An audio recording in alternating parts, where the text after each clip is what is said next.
Assalamu alaikum wa rahmatullahi wa barakatuh. Good morning, everyone. I would like to thank you for coming here today. By the end of this session, you will learn how to achieve your own goals. I just want to go through some housekeeping. First, please just take a moment, put your phone in silent or turn it off. And please, if you have any questions, just write it down, or you want to participate, just write it down. At the end of the session, we will have Q&A. And now, I would like to introduce you Coach Mohammed Bawazir, who spent more than 7 years studying and teaching this material. Also, he's certified from Bob Proctor Institute as a consultant. Also, he's trainer qualified from Jack Confield. Jack Canfield. As a principal, a successful principal. And now, please join me welcoming Coach Mohammed Bawazir. Assalamu alaikum wa rahmatullah. Hello and welcome everybody. Who wants to turn his goals into reality? By the show of hand. Wonderful. Who wants to turn his annual income into a monthly income? By the show of hand. Wonderful. If you would like to grow your income 700%, show me your hand as well. Wonderful. Great. You are in the right place. You are literally an exception. Only 26% of the people care about or interested in growth and awareness. And you being here is a great evidence that you're one of the 26%. So give it up for yourself. But, and there is always a but, only 3% of that 26% who we call culture creators. Those are the people who took their dreams, their passions, their ideas, and it changed the way we live.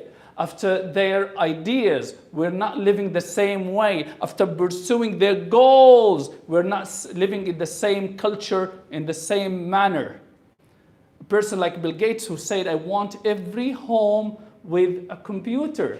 We ended up every pocket has a computer.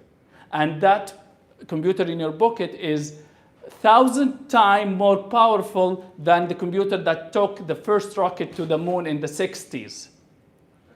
And a person like Henry Ford who said, I want every average home with a car. We ended up, every average home has more than a car, and now we're going into the electric cars and the autonomous cars or self-driving cars. And I personally chose to be one of the 3%.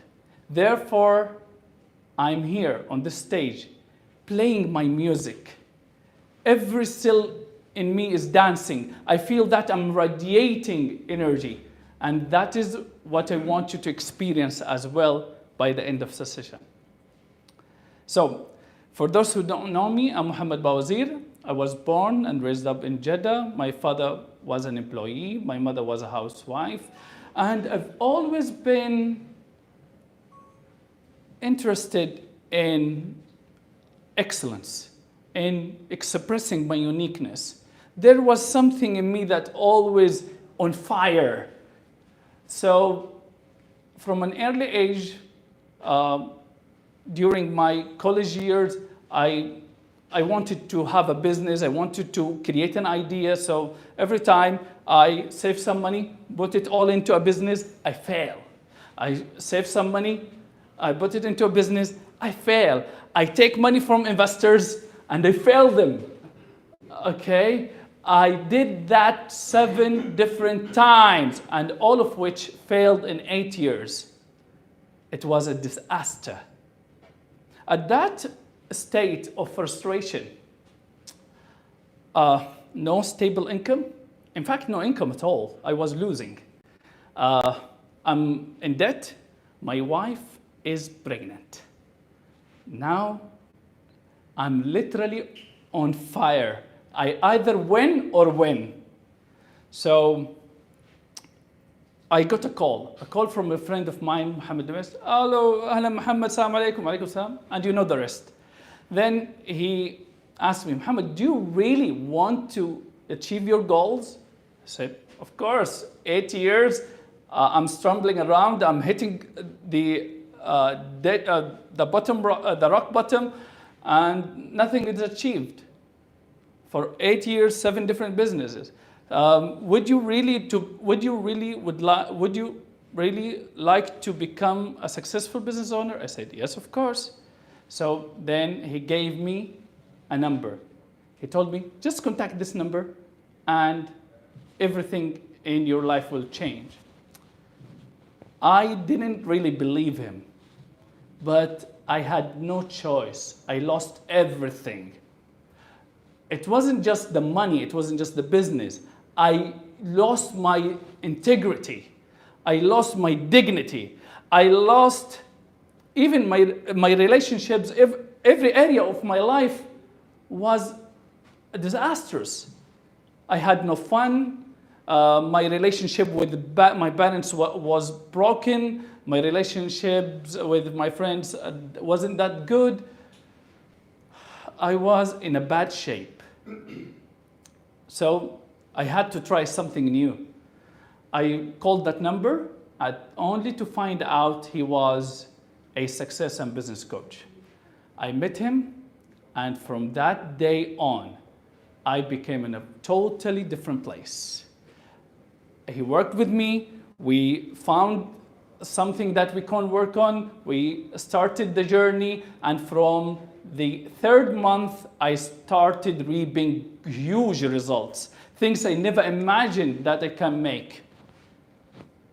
And don't worry, by the end of this session, you will know exactly how you can go through this and experience the pleasure, the life, the happiness, the goals you want to have. All right? Are you excited for that? Yes. Oh, wonderful. All right.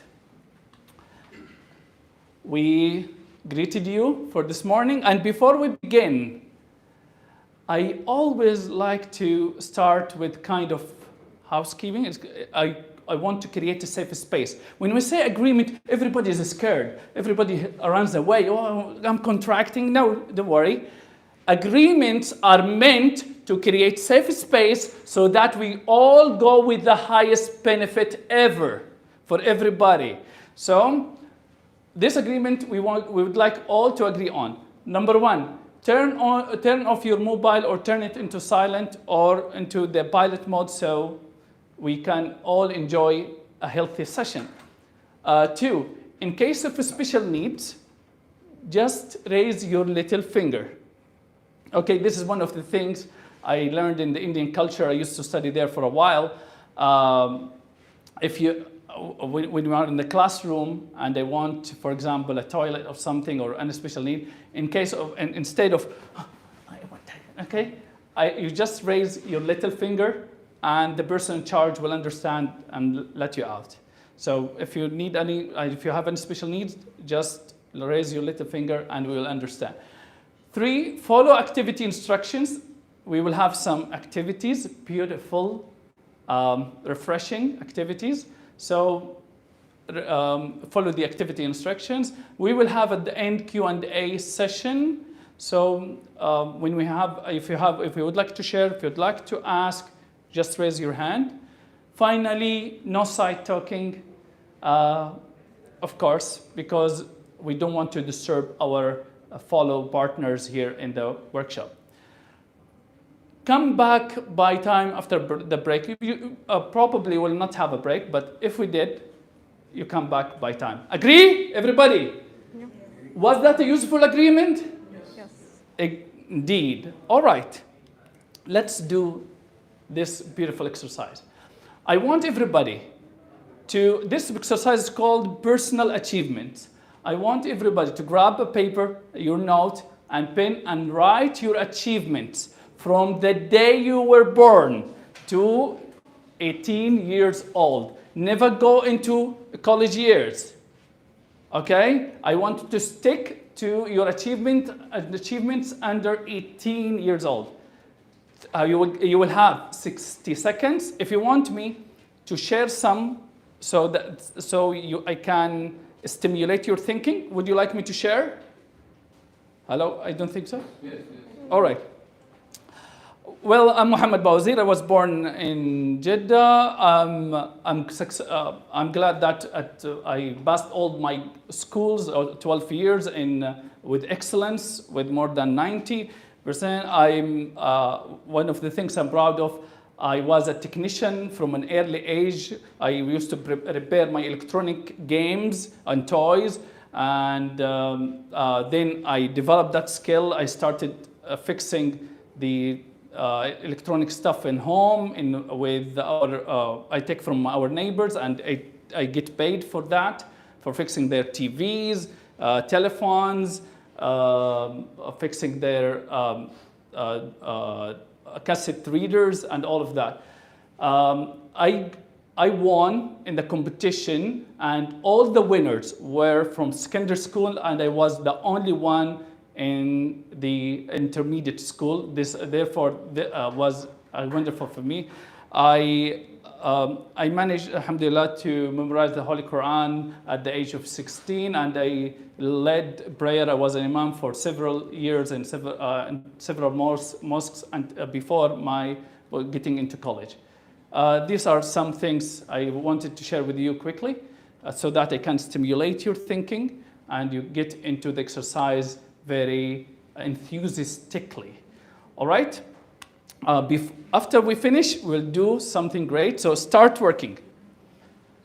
Write your achievements below 18 years old. Time. All right. Find a partner. I want everybody to find a partner, someone you don't know and you never met before. Partner, and never start. Just find the partner. Hello, guys. Please start. Stand up. Stand up. Yes. Only two. Every two together. We'll do it together. We'll do it together. No, you won't do it. Someone you never met before. A male, female, whatever. Just start. Umar. Stand up, move, meet somebody. Meet. Okay, break that barrier. All right. Do you know each other? All right, wonderful. Just never share. Just stand by your partner. Razan. Before 18 years old. Move on. Did you Okay, partner A, raise your hand. Okay. Partner B, raise your hand. All right. Partner B. B stands for begin. So begin, partner B. Time. All right. Attention. Attention. Okay. Partner A. 3, 2, 1. 60 seconds of sharing. Begin. يلا قولي. And then in 17, HR officer. Time. Oh, you start your own. Attention. Start construction company. Okay. Attention. Attention. All right. Thank your partner. Thank you so much. Okay. And back to your seat. All right. Jude, okay. Should I? What did you learn from this exercise? Use the mic. Okay. You want me to ask? Okay. Yeah, for them to share. Okay. I want. Shall I press three. something? Shall I press something? ولا بس كده? No, take it out. Okay. Take it out. Okay. What did you learn from this exercise? If you want to answer, raise your hand, introduce your name, and what you do, then go through the answer. What did you learn from this exercise? Stand up, please. Introduce yourself. Okay, hello everybody. My name is Omar Nahdi. I think what I learned from this. What do you do? At the moment, I'm a freelancer. I specialize in digital marketing. So what I learned from this exercise, I think, is to appreciate like whatever achievements we have, even if it's like really small. Because like for example, as Coach Muhammad mentioned, like the high school, for example, or all the years in the school, this would be considered as achievements. This is 12 achievements, Yeah, right? this is like, I mean, like 12 years is still like achievements. But like most of us, I think, wouldn't consider this as achievements. I like that. Wonderful. So we learn to appreciate our positive past. Beautiful, Umar. What else? Who else would you like? I will never move unless I take 3 shares. I know I took 1. I want another 2. So, there are some beautiful ladies who don't want to speak. No one is. Okay. Okay, I will share. Wonderful. I was expecting you, by the way. Your eyes can talk. There you go. Thank you. My name is Hind. I'm a graphic designer. I learned today that 2 of my partners, we were actually an interesting group because we were triplets. We were not just a couple. Okay. Both of them are twins. One of them has a twin sister and the other one has 2. So they're triplets, mashallah. So I was fascinated by that, honestly. Like, what are the chances? Okay. What learning did you get out of that? To expect the unexpected. Like, I didn't expect to see 2 at the same time who were siblings to twins. So that was fascinating. I like it. Wonderful. So an exercise like that, we explore something we never seen before. We get to know new people we never been through. So it's a new experience. Chill out. Good. Thanks everybody. Thank you for sharing. Have you noticed a shift in the room after the exercise? Have you noticed any shift in the energy of the room after the exercise? Yes. Some people were not smiling, now they are smiling. What happened? This is what happens when we focus on our positive past. We can shift our energy. We shift our vibration into a higher place. So this is something you really want to practice every day. You always want to look at your positive past and forget about your failures. Forget about things that didn't work. Yes, we have things that didn't work, but if we keep looking back at them, they are going to hinder us. They're not going to move us forward. So one of the most important things you want to learn from this is focusing on your positive achievements, on your positive past, okay? All right. Make sure you be with us on our social media platform, Facebook, Twitter, Instagram, TikTok, Snapchat, everywhere we are there, where we share very beautiful, very powerful tips and tricks on success, on having a prosperous financial life. So make sure you follow us there. And we have our Telegram channel where we share very exclusive content, transformative content. So make sure you become with us. Shoot the screen so that you can refer back to it if you want to. 97% of people do not think. 97% of people do not think. Only 3% think.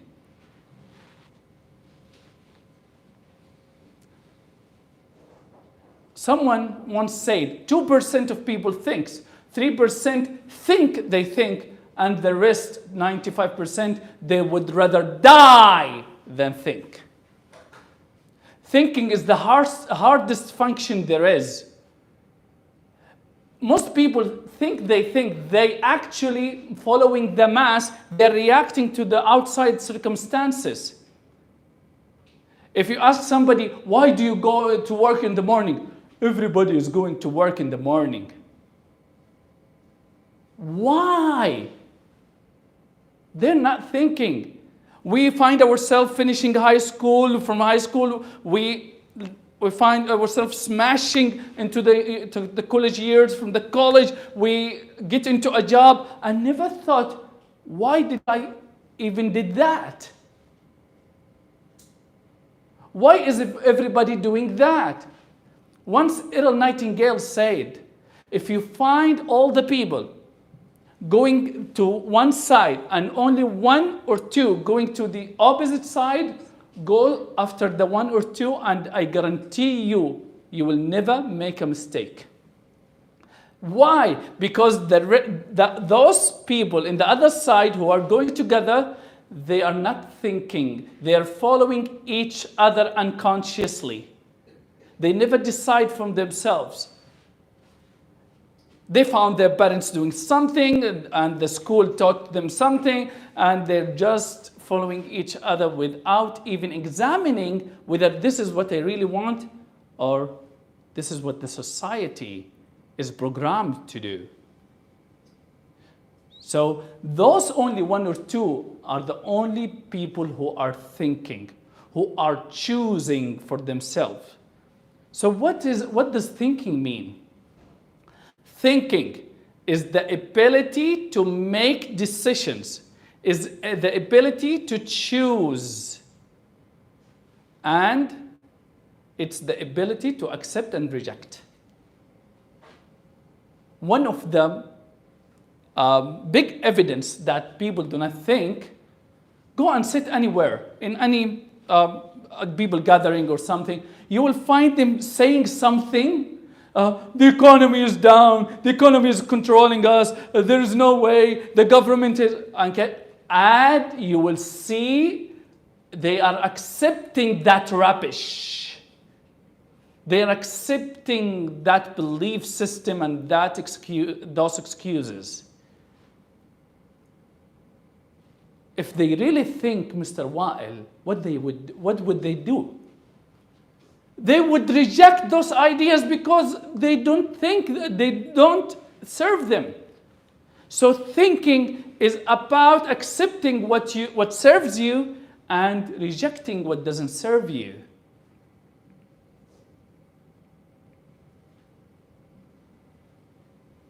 Do people really think? Think about it. Small minority who really decide for themselves. Small minority, 3%, 2%, who really have the courage to step out of the mass and decide for their own. And examine their lives, examine what's happening outside. Do I really want to do what they're doing? Or I want to do something I really want to do?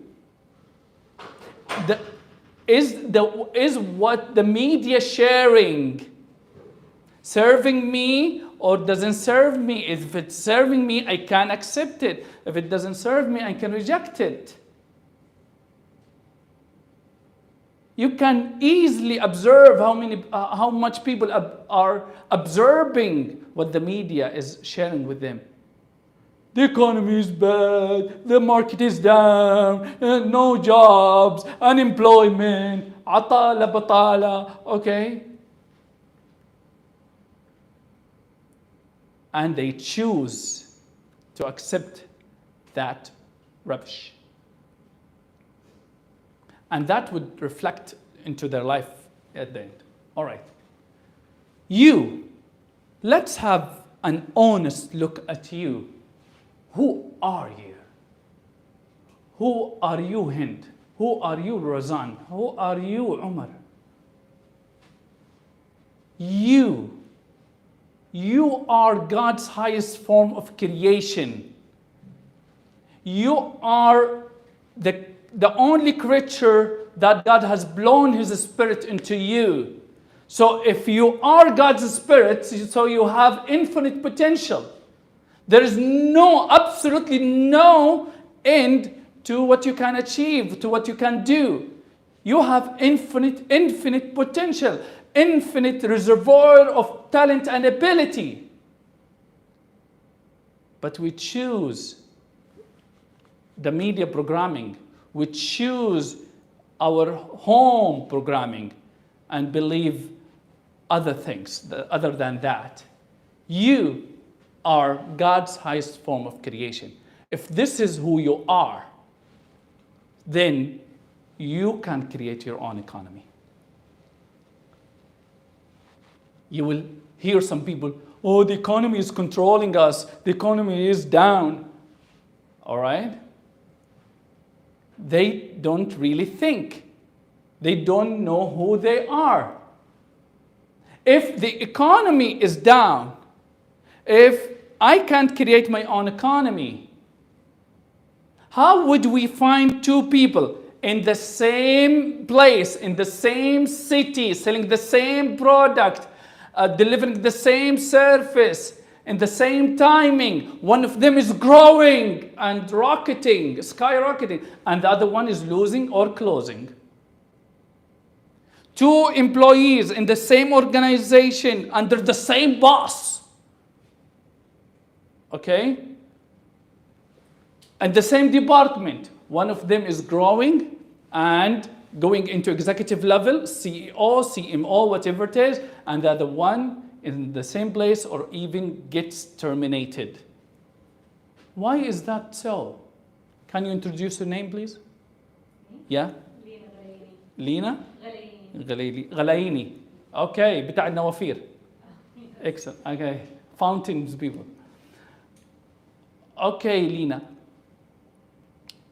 Why? Why is that happening? They are in the same organization. If the economy is down, if you cannot create your own economy, if the economy which controls us, how come in the same timing, in the same place, in the same department, one is going into CEO and the other one is getting terminated or staying in the same place? You have a goal to achieve it. I like that, Lena. Give it up for Lena. What's the difference? The only difference is the mind. The only difference between those who win when the economy is down and those who lost when the economy even is flourishing is their mind. Someone think they can create their own economy, and the other one think of the excuses and the resentments and the complaints. And when we're speaking of the mind, no one better than Bob Proctor, the guy who spent more than 61 years studying and teaching the mind. This guy, once upon a time, he used to earn $4,000 a year, and he owed $60,000. In 1 year, after learning what we're going to teach you today, he turned from $4,000 a year to $174,000 a year. More than 40 times, he multiplied his income more than 40 times in 1 year. From 4,000 to 174,000. And I personally, after learning these principles, after what we're going to share with you today, I, alhamdulillah, grew my income 700% after learning this. Immediately, I still remember that. It was in October 2018 when I fully grasped what Bob Proctor was teaching me. I grew my income 700%. It was phenomenal. It was life-shifting. Now I need a telescope to see the old Mohammed Bawazir. I became foreign to my own. I became foreign to myself. I can't recognize the old Mohammed Bawazir. I know him, but not really related to him anymore. I'm still proud of him. Thank you, old Mohammed. Thank you for the mistake you made, and you learned a lot. What did Bob Proctor say? If you want to win in life, you must understand the mind and work in harmony with the laws of the universe. So when I started studying with him, I worked hard to understand my mind and fully grasp how my mind functions and grasping the laws of the universe so that I can work in harmony with them and achieve what I really want from the bottom of my heart. To have the experience I really wanted from the bottom of my heart. I used to think when I was 14 and 15, I want to be a public speaker. I want to speak to a huge number of people. I want to share these beautiful ideas. I didn't really know what these ideas are, but just I thought of that one day. Now I'm living that almost every day. Not only that, I'm making a living doing that beautiful thing. I'm enjoying it, I'm playing and making money at the same time. Money and success is 95% mindset and 5%, Razan, what? Strategy. You will find people everywhere chasing the strategy. Okay, here is a technique to be a good, to write an excellent CV. Here is a technique to be a great salesperson, a great closer. Here is a technique to do well in the interview. Man, nothing of that would work with you if your mindset is rubbish. If your mindset is saying that the market is down, the economy is down, whatever kind of skills, talents, strategies, techniques you learn won't work. If you are saying that unemployment is crushing us, okay, no matter what kind of strategies you have, won't work with you.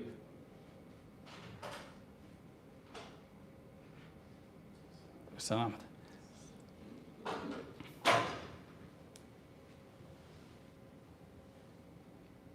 Mindset is 95% of success. Okay?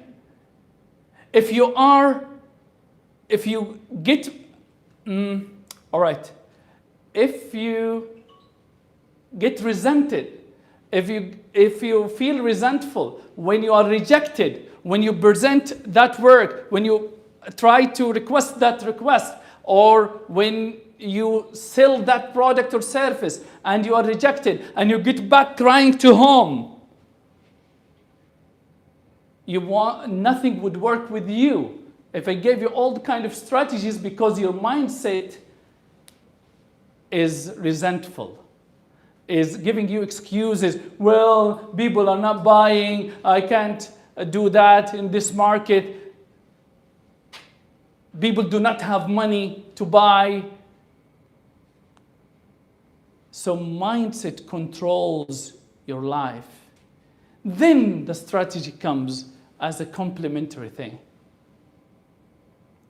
But what really people are doing, they're chasing the strategy. They are going after the behavioral modification programs, reading more books. It's not about reading more. It's about having stronger mindset, resilient mindset that doesn't break with rejection, that doesn't accept the ideas that doesn't serve you. When someone says it's all because of the government, it's because of the laws, it's because of the economy, it's because of the market, you can reject that. And you totally take 100% responsibility for your success and money, income, whatever it is.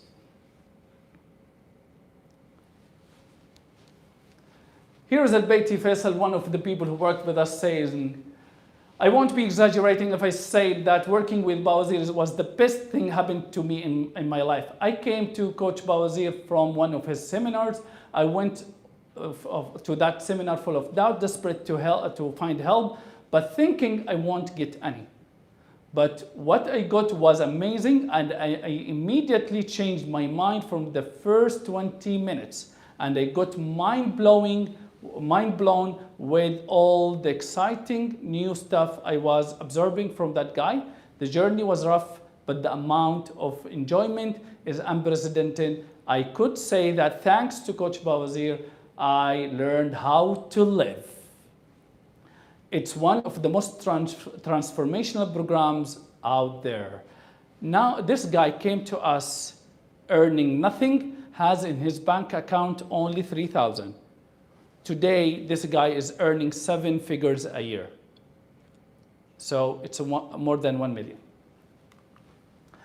So if it is the mind that's controlling our life, it's controlling our success and income and money, we want to have a look at the mind. Right? We want to understand it, how it works. Dr. Thurman Fleet, a good doctor, was there in 1934, said the following. He said, our problem is that we are treating the symptom, not the disease. Thurman Fleet was a doctor involved in the healing arts and in the holistic healing. He said, our problem is that we're treating the symptom, not the disease. This is the big problem in the society today. Okay? And then he said, in fact, for me, it was mind-blowing to really grasp this statement. And this is the big problem with people today. We will understand it later in a while. So then he said, and the disease is always in the mind. And the problem is that we don't have an image of the mind. Most of us, when we're talking about the mind, they visualize, they see their brains. The brain is not a mind anymore. Your fingernail is. Mind is not a thing. Mind is an activity, is movement. So there is no 8 billion minds in the world. There are 8 billion brains in the world, but only one mind. And we are all sharing that mind, that huge mind. So, and we as a people, we think in images. And we don't have an image of the mind, so he said, I will draw an image of the mind. When I tell you your car, you don't see C-A-R. You see your car, you see its color, its size, all of that. But you don't see C-A-R. Therefore, we don't have an image of the mind. Think of your mind, you see nothing. It's not the brain, because it's not the thing. So Dr. Thurman Fleet, he said, I want everybody to understand the mind. So I will draw an image of the mind. And right now, I will share with you the most valuable principle, the most valuable concept I have ever learned in my life. When I learned it, I could turn my annual income into a monthly income, and every aspect of my life totally changed. He drew this. It looks silly, but it's powerful. He said, this is the mind. The big circle, your mind, the small circle is the body. And the mind is two parts. The upper part is the conscious mind, and the lower part is the subconscious mind. And the body, when it behaves, when it takes action, produces the results. The conscious mind is the thinking mind. Here is your ability to think. And it is the educated mind. Here where we gather information. In fact, school, college, university, all worked here. So all the information you received in school and university are here, under the educated mind, which is your conscious mind. And here is the intellect. And this mind has the ability to choose to accept or reject. But why do we accept ideas that don't serve us? We will come to that later on. And the subconscious mind, it is the emotional mind. It responds to emotions. It only accepts. It doesn't have the ability to reject. It doesn't understand a joke.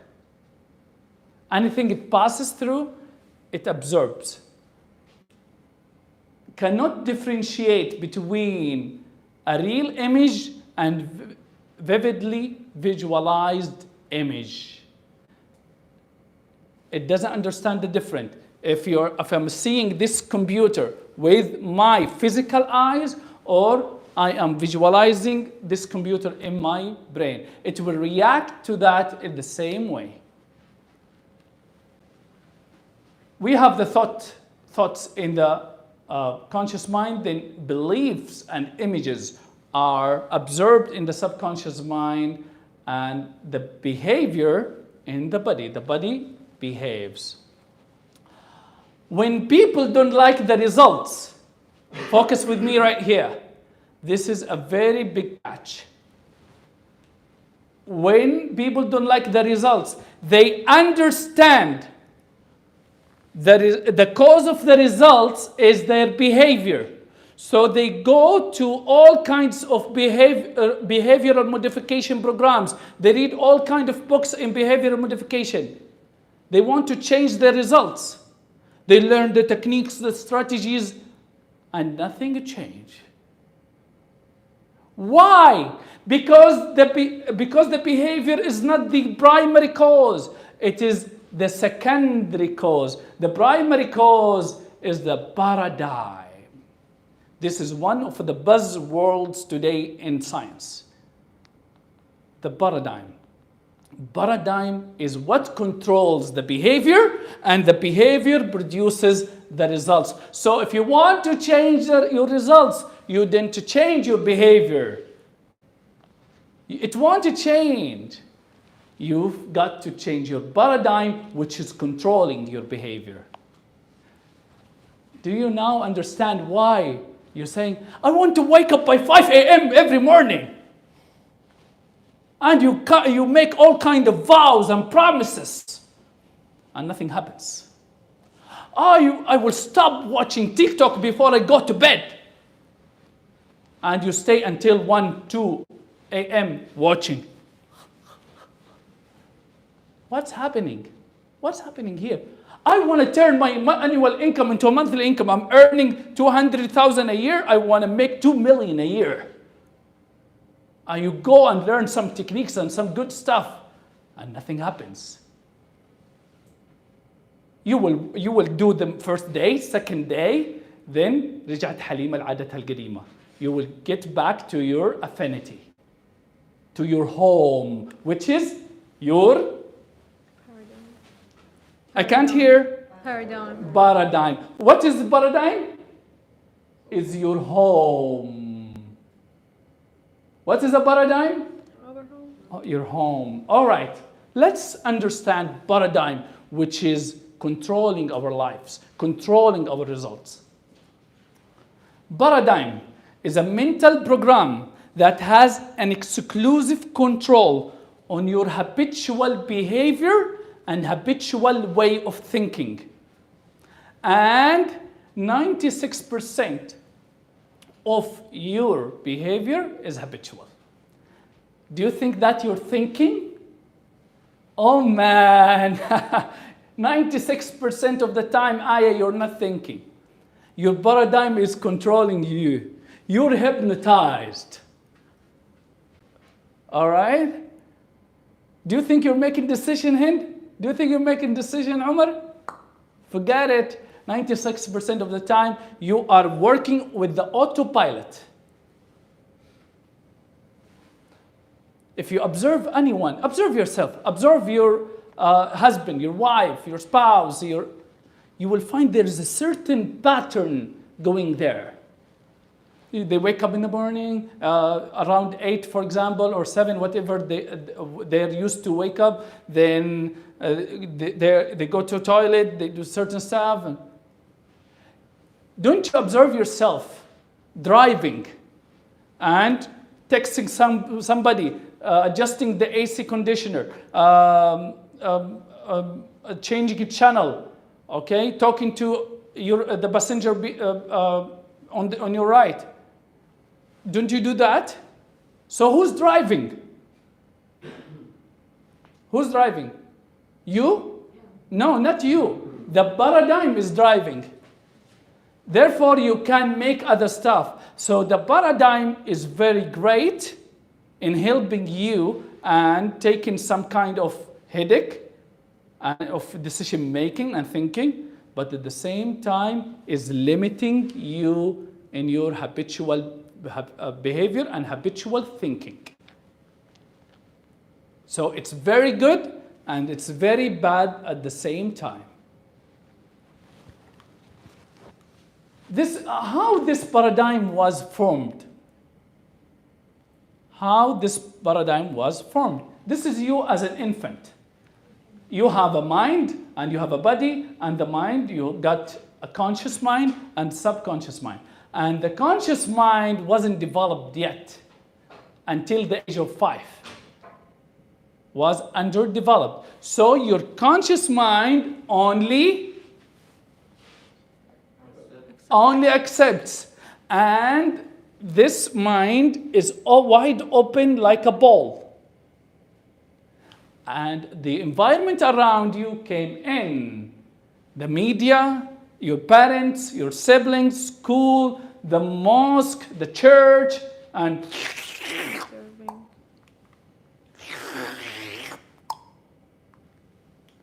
you got all kind of programming going there.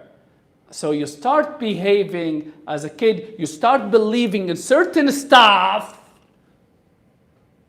okay, as reality, as the ultimate truth, because this is what we were programmed about, okay? Not only that, one of the things that shaped the paradigm, now the paradigm is formed. The paradigm is formed by 2 ways. Environmental programming, which is this one, from the environment around you, and genetic programming. The things, there are some habits, some thinkings, some feelings you inherited from your parents and grandparents and grandparents. Sometimes there are some certain fears, some certain carriages, some certain way of living was with one of your seven grandfather or grandmother, and you inherited that. Therefore, you look like your parents, you look like your relatives, because it's part of the programming. Oh, subhanallah, she likes exactly the same food as her auntie. Oh, ya Allah, he behaves exactly like his grandfather. I was always told that. You are literally a copy of your grandfather in your behavior and the food you like. Why? Genetic programming. Okay, now you became adult.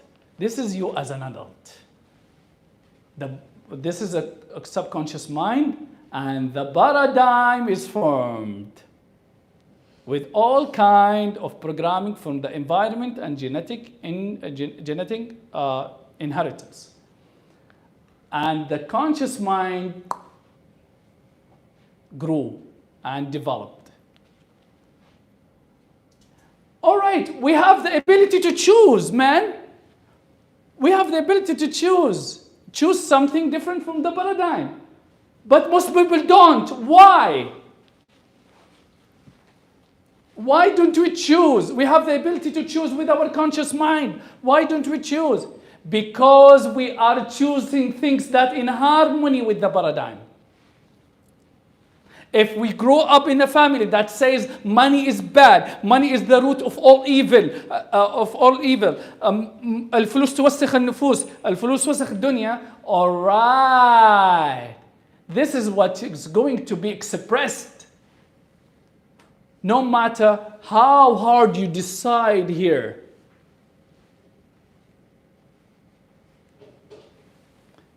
If you were growing up in a family that's saying success is hard, you need to be rich to be successful, all kind of these beliefs and paradigms. So you want to choose anything but the things in harmony with your paradigm. Was that inspiring? Yes. Okay. If it's inspiring, raise your hand. Wonderful. Good job. Again, this is you, this is your conscious mind, subconscious mind, the body behaves. When it behaves and takes action, we produce the results, and the paradigm here is formed. And it's controlling 96% of your behavior. It's controlling 96% of your behavior. Therefore, no matter how hard you make decisions, no matter how hard you choose good ideas, you don't act on them. No matter how many strategies you learn, you don't act on them. Your name? Abdurrahman. Now, do you understand what's happening in your life? How you make great promises to yourself, Razan, and you do nothing? Got it, Abdurrahman? So, and the paradigm is controlling your habits, your productivity, your use of time, your effectiveness. Have you ever wondered, we all have 24 hours a day, why some people are super productive and do much more in a day than all average people? It's because of the paradigm. Some of them have productive paradigm and high use of time paradigm, and some don't. When I learned this and I reprogrammed my paradigm to be productive, everybody is shocked. I became shocked how I produce so much in a day. I have this list in my pocket. Before I go to bed, I write everything I want to do in the next day. Before I go to bed, I write it. I see myself finishing them all. I visualize myself doing them all. And the next day, I go to bed. It's archived in my subconscious mind. I wake up and bang! Attacking my day. People waking up still planning for their days. We already plan. Okay? It controls your effectiveness. It controls your creativity. You will hear people say, oh, artists are creatives, singers are creative, I'm not creative, designers are creative. Everybody's creative. Right, Wael? Everybody. Absolutely everybody. Everyone with his own way. And your paradigm controlling the level of your creativity. So paradigm is boxing you inside this. Paradigm is controlling your logic. Man, you got really think about this. Paradigm is controlling what? Logic. So there is nothing called illogical. There is nothing called logical. It's just a program. If the right brother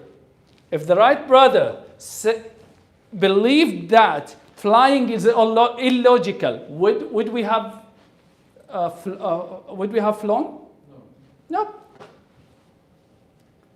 The father was a bishop at the church and was telling them, God will burn you in fire for this idea. But they choose to reject him, to reject his thought. All the society around them, human cannot fly, human cannot fly.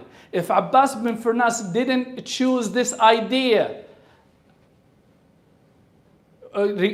while the society is saying it's illogical, now we are all doing it. We're flying. I remember in the 80s and early 90s when we see some cartoons and animated movies talking to each other through screens and seeing each other thousands of miles. We used to say, come on, man, this might not happen at all. If you were watching, like me, Bionic 6 and the Masks, all right? All the science fiction cartoons of the 80s and 90s. What happened? Logic. They didn't let the paradigm to control their logic. the perception. It controls your point of view, the way you look at things. So if you're growing up in a family that always seeing the bad in things, saying how things are bad, how the economy is bad, how the law is bad, how the situation around them is bad, you will always look that way unless you change your perception. You start looking for the good inside every situation. And it controls your ability to earn money. So people who earn 100,000 a year do not earn 100,000 a year because they want to. No, they would like to earn more, but because the paradigm is set on this. A question in the end. So what you want to do, now the paradigm is putting you inside a box.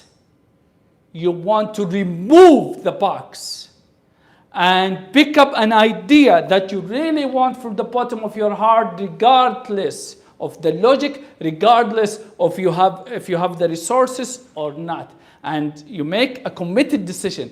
This is what I want, and this is what I'm going to do regardless. Then the paradigm falls apart. It can't control you, but you have to make a committed decision. So you don't go back. And here is what the Buckminster Fuller, the American architect and philosopher, said. You never change things by fighting the existing reality. To change something, build a new model that will make the existing model obsolete. So don't fight your paradigm. Build a new paradigm, build a new idea that will make the existing model obsolete. Nobody will use it. It will start to vanish because of the law of feeding, the law of chargement. You don't feed it anymore.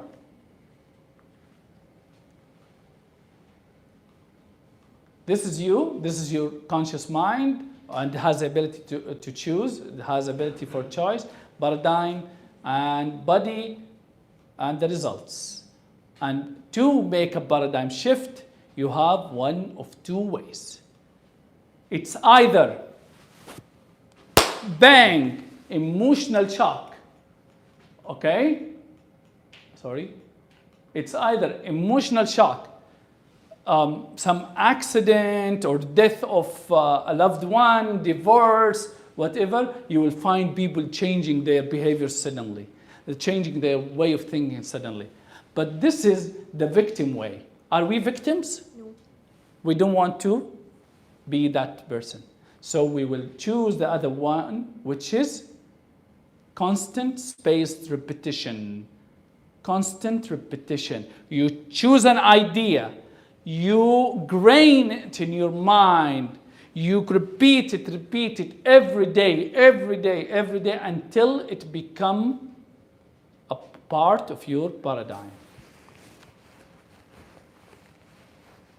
Here's the idea I want.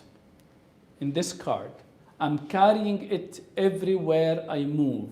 I read it every day, 20, 15, 25 times. Before I go to bed, when I wake up, I read it every moment. Whenever I find a space to read it, I read. This is my big idea, which is I want, so it's with me all the time. I don't let my paradigm controls me. I choose my thought. Right, Ghali? This is how you make a paradigm shift.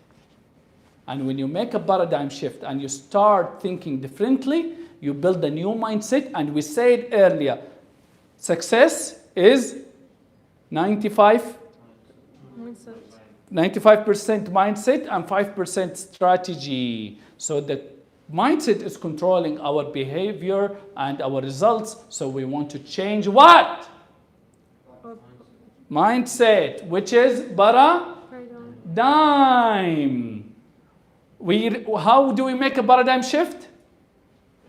Repetition. We pick up that idea that we want from the bottom of our heart and we plant it in our subconscious mind with repetition. And the old ideas will die out of lack of nourishment. They will not be nourished anymore, so they will vanish and die. The challenge here, are you committed to freedom or committed to suffering? Freedom. It's a word. We all can say words. People who are committed to freedom will do what we're teaching here, will carry the idea, will repeat it, will live with it long enough until it gives them the freedom they want, until the paradigm is loose and cannot control you and you build a new paradigm that serves you. Right? Your name, sir? Yeah? Abu Bakr. Good to have you, Abu Bakr. People say we want freedom, but they're not willing to pay the price. The price of freedom is hard work, is thinking right, is exercising your ability to choose. Not picking up what the media is saying, not picking up what the poor gatherings are saying, the gatherings of complaints and resentments and blames. So which one are you committed for? Freedom or suffering? Are you willing to pay the price? Yes. Picking up the idea you really want from the bottom of your heart and repeating it until it becomes a nick habit with you. Wonderful. Here is Raja'i, what he is saying. Coach Bawazir made a shift for me in my success and money thinking and knowledge, which reflected on my decisions and the steps I'm taking in my business and multiplying my income. This guy is 7-figure earner today. When he came to us, he makes almost nothing. All right. Coach Mohammed Bawazir is well in crushing the limiting beliefs and crushing the limiting beliefs which is between you and the world of prosperity and abundance. Never hesitate to work with the wealth coach. Take 100% responsibility for your life. What does that mean? What does it mean? What does it really mean to take 100% responsibility for your life, Abdurrahman? It means from today on, no blame, no complaint, no resentment, no excuses. From today on, it's not the economy, it's not the market, it's not my parents, it's not my spouse, it's not my wife, it's not my kids, it's not the traffic.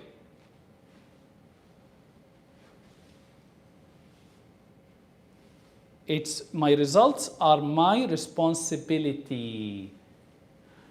Our salaries are low. Come on. Can't you work on your skills and get promoted? Our salaries are low. Can't you have your own venture? Can't you move to another organization? Salaries are low. But he is beating me. La yakhti, beating you? Don't we have a court in the country? Can't you leave home? Or just enjoying the victim attitude?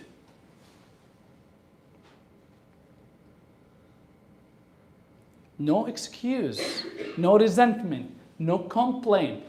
Your life is your responsibility. In fact, when you resent, complain and blame, you're taking your power and giving it to someone else or the circumstance or condition. Then you wait, and you might wait forever until you die and nothing will change. You're waiting for them to change. Come on, Abu Bakr, wake up. You know something?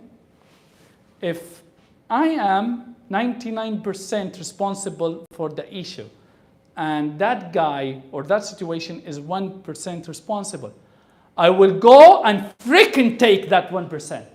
Why? Because I don't want to leave anything for circumstances and other people to control me and to abuse me and to manipulate me. No way.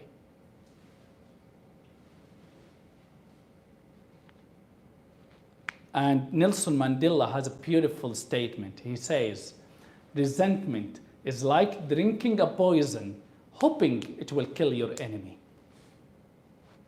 Hello?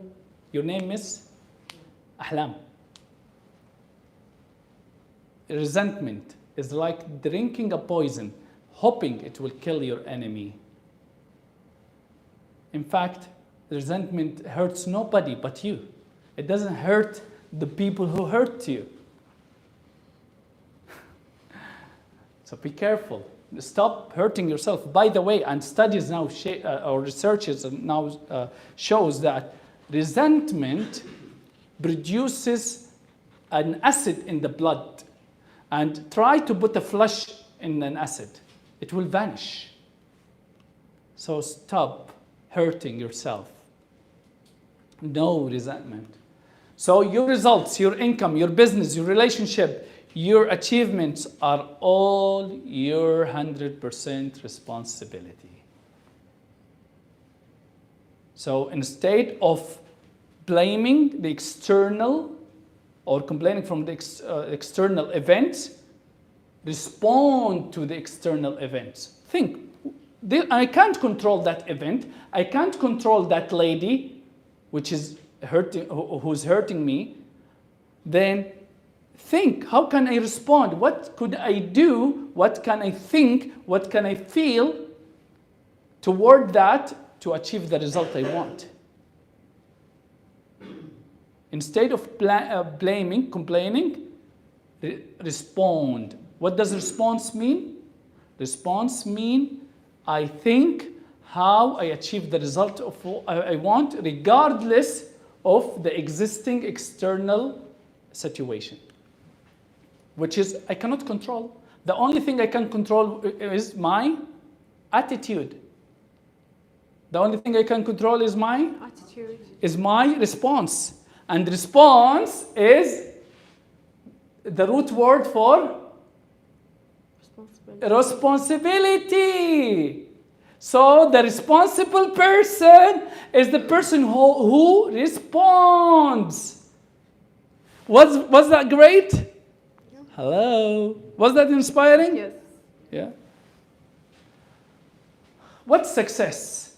The best definition I have ever come through is success is a progressive realization of a worthy ideal. What does that mean, Abdurrahman? If you have a worthy ideal and you're working towards it, you're successful. Omar, what's the definition of success in your own terms? Achieving what I want. This is not success. Success is not achieving what you want. You don't have to achieve anything. The only thing to do to be successful is to pick up a worthy ideal, to commit to it, Abu Bakr, then you working on realizing it. تبدأ تشتغل, you work on realizing that worthy ideal. You see how comfy it is? People always equate it with results. No, you just pick up a goal, and as long as you have a goal and every day you're moving toward that goal, whether you hit it or not, you are a successful person. When you have no goal, no worthy ideal, then you're not successful. Now you understand 97% of people think and 3% do not think. Often, 97% of people do not think and 3% thinks. The people who think they are the people who pick up their worthy ideal and don't react to the outside circumstances. Do not resent, do not blame. They always choose the idea they reject and the idea they accept. As long as I have a worthy ideal and every day I'm taking a step toward that worthy ideal, I'm successful. I achieved that worthy ideal, what should I do? Keep going. Create another worthy ideal and keep going. We have 3 types of goals. When we're talking about goals, most people, or goal setting, they go for this type. We have type A goal, which is, I know how to get it. I'm sorry to tell you, this is not a goal. This is playful thinking. Goal is meant to grow you. Goal is meant to extract the best out of you. Goal is meant to push you toward the limit, Jude. This is what goal is. So if I know how to get it, would I achieve any growth? I already know. I won't gain anything. Type B goal. I think I know how to get it. If I took that money from there, if I borrowed that, if I collected my the money I lent to Wael, I will achieve that. I think how to get it. Is this a goal? This is another failure. There is no inspiration in it. There is no pushing the limits in it. In fact, type A is a task. I know how to get it. It's a task. But type B is a plan. Oh, you set and plan. Okay, I will do that. I'll do that. All right. If I did these things, I will achieve the goal. This is not a goal. This is a plan. So what is a goal, Coach Muhammad? Type C goal. It's a goal that I have no idea how to get it. It's something I absolutely have no idea how to get it. I have no resources, no plans, no causes around me that supports my journey. It's something far beyond my abilities. I don't have the resources for it. I don't know how to achieve it. I just want it from the bottom of my heart. And this is what really causes you to grow. Because the goal of the goal is what? To achieve it? What's the goal of the goal? Grow. Is to grow. People think that they setting goals for what? To achieve them. No, you're not setting goals to achieve them. You're setting goals to grow. To extract the best out of you. I will tell you, do you want us to go deeper than that? Are you ready for deeper? Yeah. Okay. In fact, this goal has no faith in it. Your faith is in your ability. Your faith is not in God. In this goal, there's no faith in it. Your faith is in yourself and your intelligence. Here comes the real faith in God and the real reliance on God, which is, I have no resources, you will help me with the resources. I know how, you will deliver the how in the right timing. Here I expose myself to an area I've never been to before. Here's the real faith when I pick up this kind of goals, which is type C goal. I'm not relying on myself. I'm not relying on my intelligence. I'm relying on a very higher power outside of me, and it will support me when I need it. Now we understand? Can you relate right now why people do not make quantum leaps. They make gradual or incremental gains. This is the difference. They pick up things they already know or they think they can do. Therefore, they grow incrementally. They don't make quantum leaps. They don't go into a new area where they are foreign to themselves. Are you excited for that area? Don't let the following govern you. When you set goals, don't let the following govern you. Don't let the logic govern you. Let the law govern you. And the law says, ask and you shall receive. Do you believe at the universal law or do you believe in your logic? Which one do you believe in? Logic? Universal. So don't let the logic govern you. Let the law govern you. And the law says what? Ask and you shall receive. 2, don't let your past and present results control you.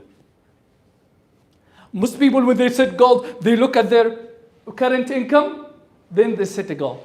Okay, my income is 100K a year or 200K. It's natural to make 20%, so my next goal is 240. What a poor way of living. What kind of growth are you talking about? Where's faith? No faith in this. They look at their bus sales. Okay, last year we made 10 million. So it's, according to MBA, the normal growth is 10 to 20%. So our goal is 12 million. Why don't we make 500% growth, 10,000% growth, 200% growth? Why? Why grow 15%, 20%? Why that incremental gain? I grew my income 700% in 2019. 700%, I mean 7 times. How did I do that? I pick up something I don't know how to get it. Then I changed my paradigm accordingly. I started repeating it, believing in it, regardless of the resources. Did I know how to get it? Did I have the resources? I had nothing. I just had that faith I would get it. I repeated that idea. So most people look at their results in the school, then, okay, this is our natural way, okay, then our goal will be that much. People let the school marks or school grades control their children's intelligence. They look at the results. Oh, he's 70% or 75%. He's not our son or our daughter is not that smart. Oh, no! This is only an expression of their mind at that exam. That's it. I can help him or her go to another level. This is where their mind were set at that time. That's it. So I can help him or her to make 100% or 99% and make a shift in their paradigm. Past and present. Don't let your past result and present results control you. Don't look at your past and your present results, then decide your goal. No. Put them aside, then ask your heart. Think. You know now what thinking? Which is 3% only of the people do. When you look at your past results and present results, then you decide this is not thinking. This is the sheet is thinking. Your sales sheet is thinking. Your salary is thinking. Your school marks are thinking. You are not. So you put them aside and you sit down and really think and you go to the bottom of your heart and ask it for what it wants. Was that inspiring? Let me hear. Inspiring. Yes. Was it inspiring? Say inspiring. Inspiring. Wonderful. And don't let the absence of the how govern you. You don't know the how? Don't let it govern you. Don't let it control you. The how is not your business. The how is God's business. Your business is the what. What do I want is my business. And what? Oh, and the how is God's business. Stay in your business, please. Stay in your business. Good job. What does Mohammed Bawazir says? The true leap in life happens when you go for what you really want, not what you think you can do or you think is possible. Here, this is the only way for true leaps, for the true quantum leaps. When you go for what you really want, not for what you think you can do, or you think is possible, or what you think the resources are available for it to achieve. I have this relationship, I have this kind of money, I have these skills, okay, this certification, and this from that institution, or this experience, well, my goal will be that thing. What a poor way of living. Never look at the resources. It's not about the resources, it's about the invisible forces. So what's the solution, Bawazir? What's the solution? Stop settling for less than you want. That's it. It's a habit that you're thinking according to your paradigm, according to what you were programmed on. Okay? It's a habit. It's a habit that you are pleasing others. It's a habit that you don't want others to be resentful of you. It's a habit that you are picking up the things you know already how to do. These are all habits. Do the opposite habit. How to break a habit? By doing the opposite habit. What's the opposite habit? Stop settling for less than you want. So from today on, I don't want to hear you saying, I don't know, I don't care, whatever. It doesn't matter. No. From today on, act as if you have a preference. Act as if you have a choice, even if you don't feel so. Always have a choice. Jude, coffee or tea? Coffee. Okay, thank you. You never say it doesn't matter. Okay? وائل, coffee or tea? ما تبغى بارد طيب? No cold drink? Iced tea? All right. So most people when you, okay, what can we offer to you? Whatever there is. Doesn't matter. الجود من الموجود. No. Stop that freaking habit. And have a preference. And have a choice, regardless. KN, one of the people who worked with us, saying, I'm so happy and grateful for having worked with Coach Mohammed Bawazir. His approach to coaching has been life-changing, to say the least. Mohammed Bawazir helped me cut through a lot of BS. Yeah, really. And make some of the hardest decisions in my life.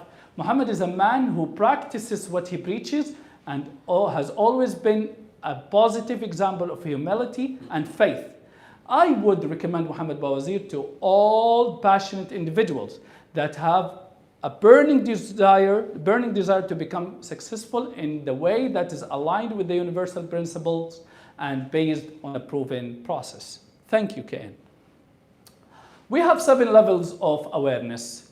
We have the lower one, the bottom one is the animalistic awareness. And the top one is the mastery. The animal is only reacting, fight or flight. This is the way animal lives. Fight or flight. I either escape from the predators or I chase my prey, right? This is how animal lives. And unfortunately, a lot of people are living the same way. Why? They are not thinking, as we explained earlier. The top level, which is mastery, here the ability to think and plan. Let's see what's in between. When people start going out of the animal awareness and they go usually to the mass awareness, they start following the masses. Okay? People, which is following the social paradigm. People are going from school to college. Okay, we're going from school to college. They finished college, they applied for a job. I apply for a job. Okay? They're not thinking. People are afraid of the economic situation, so they are not opening a business, they are not investing, they are not educating themselves and developing new skills, so I'm with them. Blaming and complaining about the government, blaming and complaining about my boss, okay? The mass. They don't think, they follow the 99% of the people who do not think. Then, sometimes, that person, an idea sparks in his mind or her mind. They go to aspiration. They desire something greater. Here, they come to a fight. What kind of a fight? Either I continue or go down. Oh, I wonder what my father would say about it. Well, my friends, would they stay with me or leave me? Oh my God. Oh, all right. Then, bam, they go back to mass. Okay? And there is another one who say, no, this is what I want. I am aspiring toward that, so I'm fighting for it, I'm going for it. Then they go to the fourth level of awareness, which is individuality. I want to express my uniqueness. Now I have some talents, some abilities, I want to express it, all right? Then, again, they go, oh, what if my mother knew about it? Would she approve it or not? Okay, what if what if I lose my money in that business? Okay, would that investment work? They go back to mass. ورجعت حليمة لعادتها القديمة. Or that person in the individual stage goes up. Man, I'm disciplined. I know what I want and I will stick to what I want. So they discipline. They go to the fifth awareness level, which is discipline, which is giving yourself a command and follow it. This is what I want and they will stick to it. When they do that, immediately they start applying the idea, they start working on the idea, so they go to the experience level, which is their actions changes their results. They start living the true experience, which is, what is it? They, Ahlam, start applying, start acting, and they started reaping the results. So now they became a master. The master is simply a person who goes through experiences, living that experiences, and gaining the results of those experiences, Abu Bakr. Now, this person, after living that experience, becomes a master in the mastery level, which is responding. They don't react. They think and plan. When the situation happens, it doesn't control them. They control the situation. When a circumstance happens, it doesn't control them. They control the circumstance. Why? Because they are responding, not reacting. It doesn't affect their feeling. It doesn't affect their thinking. Everybody's saying the economy is down, the market is down. I wonder, what kind of an opportunity is there? Let's see. I don't care what's happening outside. I create circumstances circumstances do not create me. Because the first principle we said, you create your own economy. You create your own economy. So they can do that. What Napoleon Hill said in his generous book, Think and Grow Rich, an analysis of several hundred of people who had accumulated a fortune well beyond the $1 million mark, disclosed the fact that every one of them had the habit of reaching decisions promptly and changing those habits, those decisions slowly, if and when they were changed at all. People who fail to accumulate money, without exception, have the habit of reaching decisions, if at all, very slowly, and changing these decisions very quickly and often. So what successful and high goal achievers are doing is decision making. And they are making decisions very quickly. By the way, this book was written in 1937. So the $1 million mark with the inflation is now almost equal 50 million. So you're talking about real highly productive people, a very super productive people. Why they are super productive? They are making decisions very quickly and never change those decisions if and when they change them at all. People don't want to make decisions. They are afraid.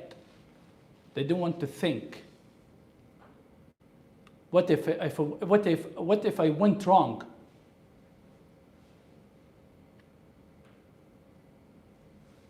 Why don't you think, what if I went went right? Think, what if it's gone right? How would my life look like? Why are we programmed that life happens to me? Life happens for me. It doesn't happen to me, it happens for me. Therefore, Abdurrahman, people do not make decisions. They are always thinking of how things might go wrong, instead how things might go right. And if it went right, how my life would look like. So make decisions very quickly and often. And change those decisions, if you would change them at all, very slowly. When Henry Ford was offering his first car, the Model T, his team was asking him to change the car, change the car, change the car. It's very old, it stayed so long. He was insisting on keeping his Model T car. He had something, he didn't change his decision, and he made a fortune out of that car in particular. But he stuck to his decision to keep the car long enough until to develop new models. You know, people who make decisions, they know what they want and they generally get it. And the habit of indecision is a habit that begins at youth. And unfortunately, we are in a society, or the society is structured in a way that doesn't help making decisions. Why? Because the decisions already are made. Most of the psychological situations, all the kind of traumas happens after 22 and 24. Do you know why? Because they have to make decisions. Because they have to make decisions.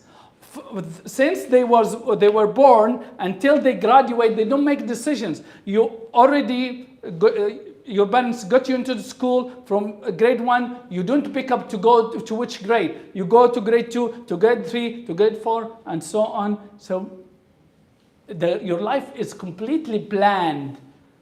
And people, when they go out to life after the college years, now they have to think and make decisions. But I never made decision in my life. Come on. Therefore, you find people in the jobs they don't like, in a business that they don't like because they don't want to make a decision to move to what they really want, what they really like. Then they complain about the boss. They complain about the economy. It's not the economy, it's you who is unhappy, unsatisfied because you're not making decisions. This is not a motivational speech, by the way. This is a way of thinking. If you're coming here to get boosted up, it's the wrong place. I'm sorry. Here I'm teaching you how to think properly.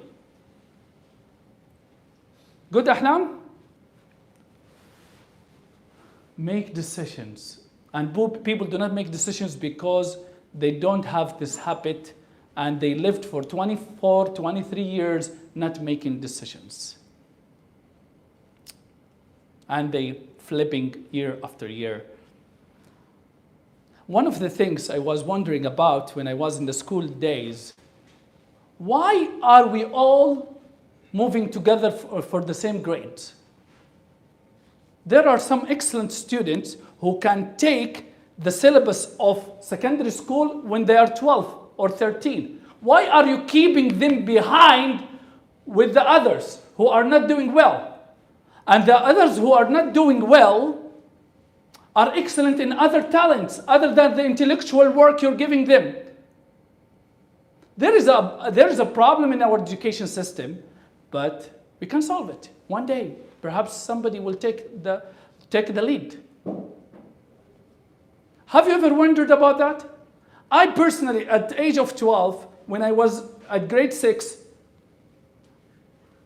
I'm not saying this to show off or to flatter myself or something or kind of that. No, at the age of 12, I was thinking, why am I here? Why don't I go to the high school, to the secondary school? This syllabus, I don't study and I got full mark. In mathematics, in science, in religion, in social studies. I just flipped the book before the exam 15 minutes ago or half an hour ago, and I go to the test. And I score full mark or below full mark, a little shorter. And I'm kept with people who are not getting ahead. All right, so you gotta make decisions. So your homework, if there are no limitations or restrictions, what would you really want for your life? So you write a description. If there are no limitation, how do I really want to live? What do I really want of life? Write a description. When I say description, I don't say 1 page, 2 pages. We're talking about 5 pages, 4 pages. Write about how you really want your life to be without restrictions or limitations. Consider a perfect world. What would you like of that world? Capture that image, picture or video, and send it to us as a picture to our Telegram or WhatsApp. WhatsApp is better. Shoot the screen. Do the homework. Enjoy the process. It's really transformational. But you want to stick to it. You want to make the description. Then, listen up. When you finish writing the description, pick up the thing you want more than anything else. The one thing, not things. The one thing that you want more than anything else, then put it in your card. And this is the thing that you will carry everywhere with you and repeat it every time. Well, if you are ready for the quantum leaps, my team and I are here to help you to make money and turn your desires into reality. Please WhatsApp us. Those are very good examples of the people who worked with us. And all right, we bring it to the landing, and your biggest takeaway for today. I want 5 shares, 5 مشاركات, 5 sharings. Biggest thing you learned today. I want 5 people to share. What is your? Amr? I don't want a word, I want a description, an understanding, a depth. Your name, sir? Ahmed. Amr, good to have you here. So the biggest thing that I learned today is the paradigm and how it is controlling our behavior. It's and how to like overcome this by doing the steps that was mentioned, like the repetition and so on. Okay, give it up for Amr. Please, when you share, stand up, introduce yourself and what you do, and share. Who's ready? Next. Rozan, Omar, Abdurrahman. Okay, Ahlam, good to have you. Stand up.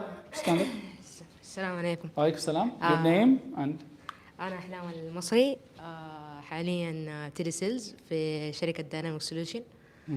أنا مو عندي صراحة إنه ما شاء الله دورتك استفدت منها وكل حاجة، لكن عادي أتكلم العربي صح؟ تفهم العربي صح؟ إيه sure. Okay. أوكي. طيب أنا بس أبغى أستفسر يعني في شيء قبل الأسئلة أبغى your biggest takeaway، أعظم شيء استفدتيه. في عندنا سكشن للأسئلة بعدين. والله الدورة حقتك كانت توكيد بالنسبة لي، لأنه أنا عندي خلفية، أنا أريد تخصص علم النفس، فأريد عندي خلفية يعني عن الكلام اللي أنت قلته، بس كانت توكيد لي. شكرا يعطيك العافية. عفوا الله يعافيكي. ممتاز أحلام. حناخذ الأسئلة بعد شوية. كمان مشاركتين. آية, good to have you. Assalamu alaikum. Your name and? My name is Aya Isa. I'm working in sales department. The biggest thing I learned, if I want it deeply, I will get it. Nothing is impossible. Again? If I want it deeply, I will get it. Nothing impossible. Good job. Give it up to Aya. Last sharing. Last sharing. Islam, Abu Bakr, Amr, تفضل. Better for her because I just came like half an hour. So All right. Who's ready? Rozan? Okay. Please stand up.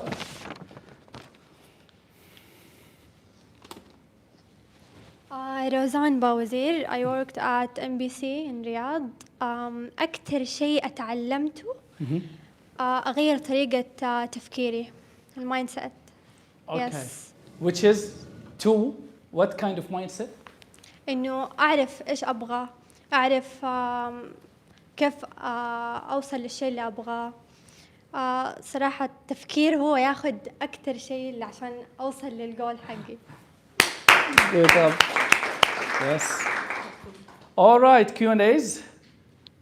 إذا في باقي biggest takeaway غالي or okay biggest takeaway. Okay, Amir. All right. just one experience that one of your great sentences you said. My name is Amir. I'm also in the sales sales team. One thing I really liked about how you summarized our life journey, where in the teenagers and the young, you're just receiving information, and then when you are older, you have to process them.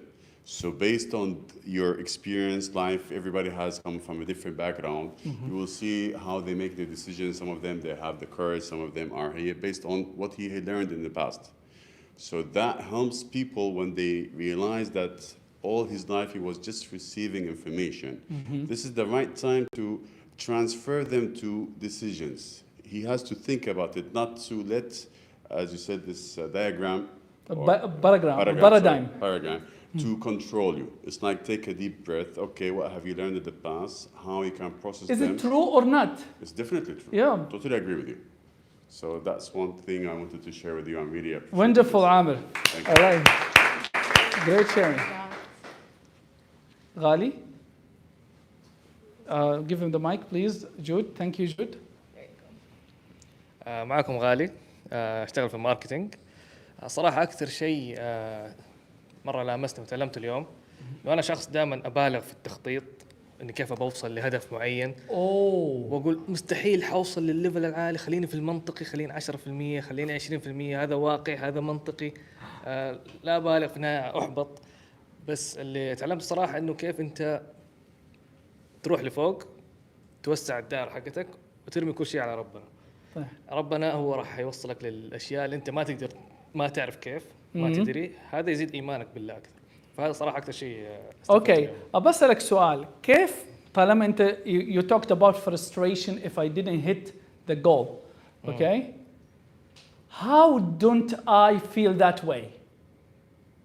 After if I put a really top something I don't know how to achieve it, a big goal, a big worthy ideal, but I don't want to feel frustrated and feel disappointed if it took longer than I expected or whatever.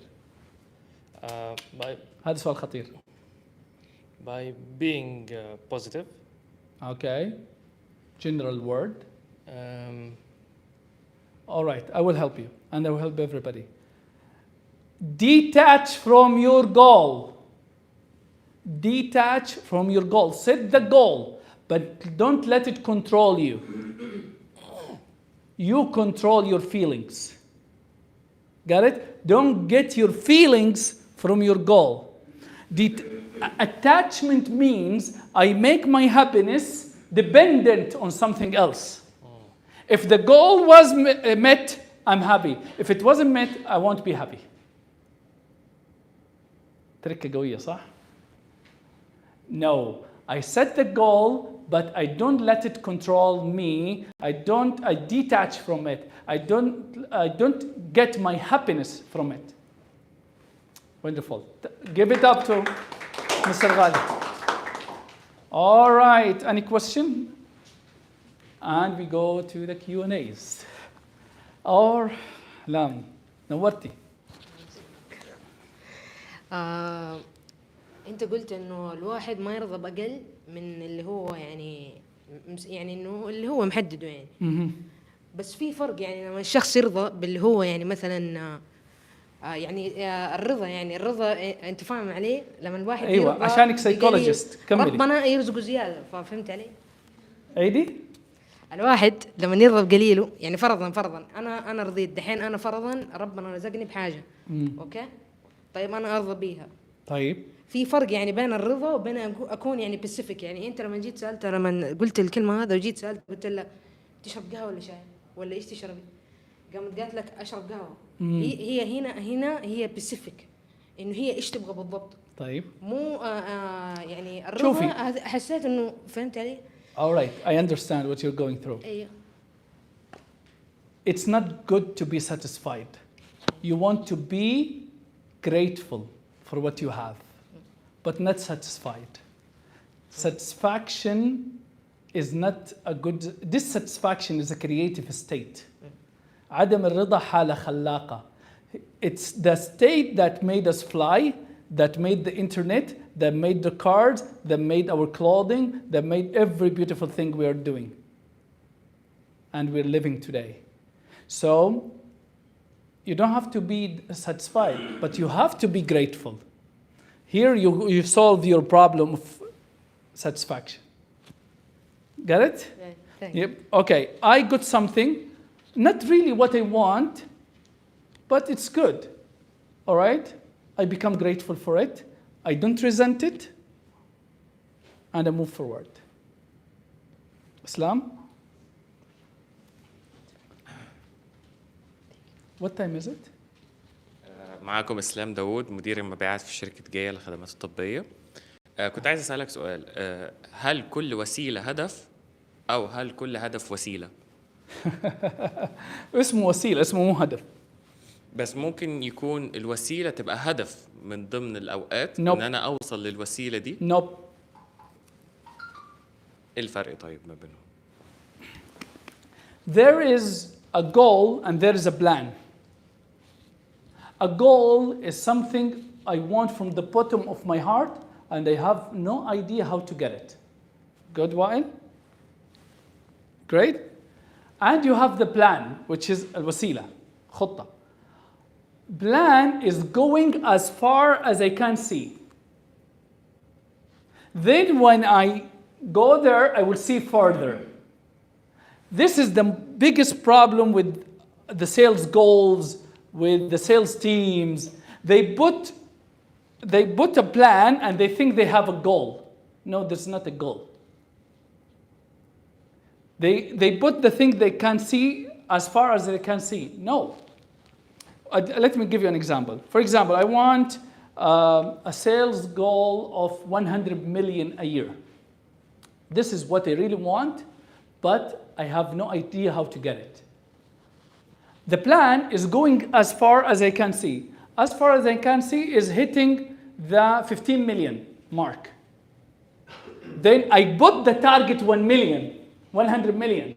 But I start working for the 15 million. When I'm moving toward the 15, I will see further how to get the 50. And when I'm about to hit the 50 or hit the 50, hitting the 50, I will see how to get the 100. This is the big trick. You know, this concept, Islam, transformed my life when I fully grasped it. Literally. I'm not living the same guy after grasping that idea. Plan is something and goal is something. Goal is what I really want, even if I don't know how to get it. Plan is going to the further place I can see it. Thank you. Did I answer you? اسألي يا أستاذة. كوتش انت قلت على يعني حتى ممكن تخالف الوالدين، فبنفسي بس اعرف ايش الفرق بين البر وبين الطاعة. Good job. إيه؟ Good question. لأنه الشخص هيتغير ممكن يخالف والدينه، فنيجي لحتة لا أغضب عليك والقضايا هذه، كيف يتصرف الواحد معاها؟ I love this question.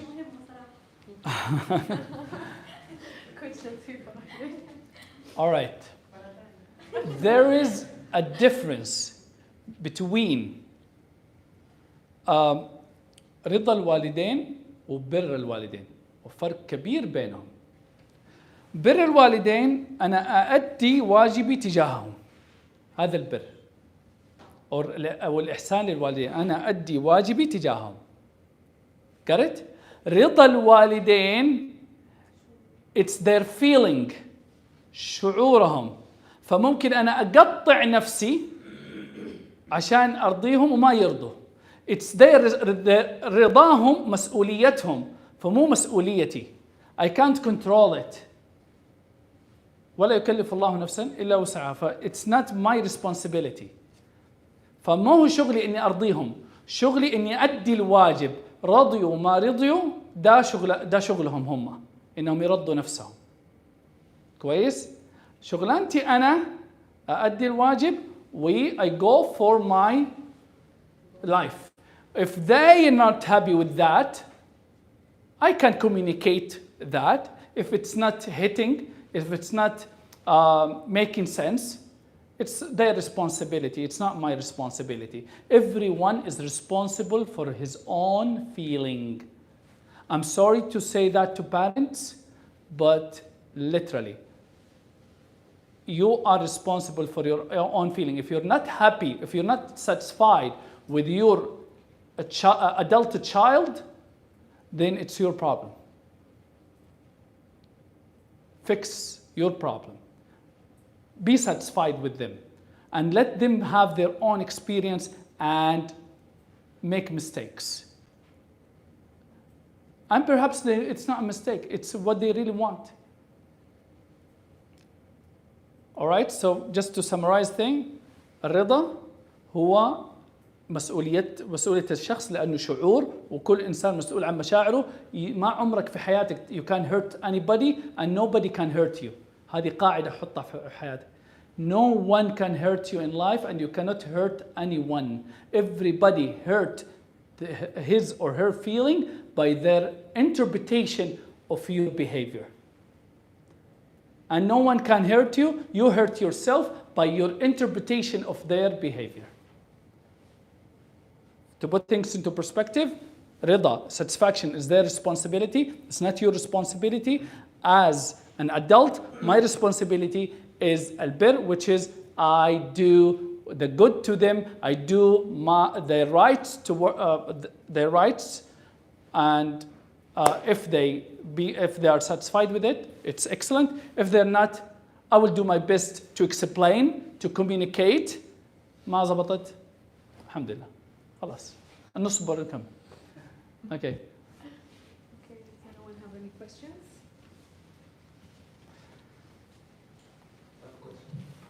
تفضل عمرو. ممكن تجي قريب؟ قرب ساعد جود الله يخليك. وعشان اسمعك كمان بشكل جيد. طيب انا فاكر يعني اللي افتكر منها الاشياء اللي هي حقت البارادايم اللي كانت زي البرسبشن واللوجيك. اوكي. هل في رابط ما بينهم؟ يعني مثلا هل شيء ممكن ياثر على شيء؟ يعني انا قاعد اتخيل ممكن البرسبشن ياثر على اللوجيك. Yes. Exactly. What's your of course, if you are rationalizing your perception, قاعد تبرر قاعد تمنطق منظورك وليش ليش وضع الشركه سيء او وضع البزنس سيء او فعلى طول معناته لوجيكك مضروب ومعناته البرسبشن مضروب، كلهم خربانين. فانت لما تصلح واحده الثانيه تتضبط مباشره. لما تضبط البرودكتيفيتي تبعك مباشره، يوز اوف تايم، استخدام الوقت يتضبط، الافكتيفنس الفاعليه تتضبط وهكذا. Wonderful. All right. Give it up for yourself. If I can, yes. Two together. شكرا لكم جميعا. All right, thank you guys for coming here today. I hope you enjoyed as much as I did. Thank you, Coach Mohammed, You're welcome. for this seminar. Hopefully seeing you again in other seminar and other workshop. So have a nice day. Thank you. You're welcome. Hey.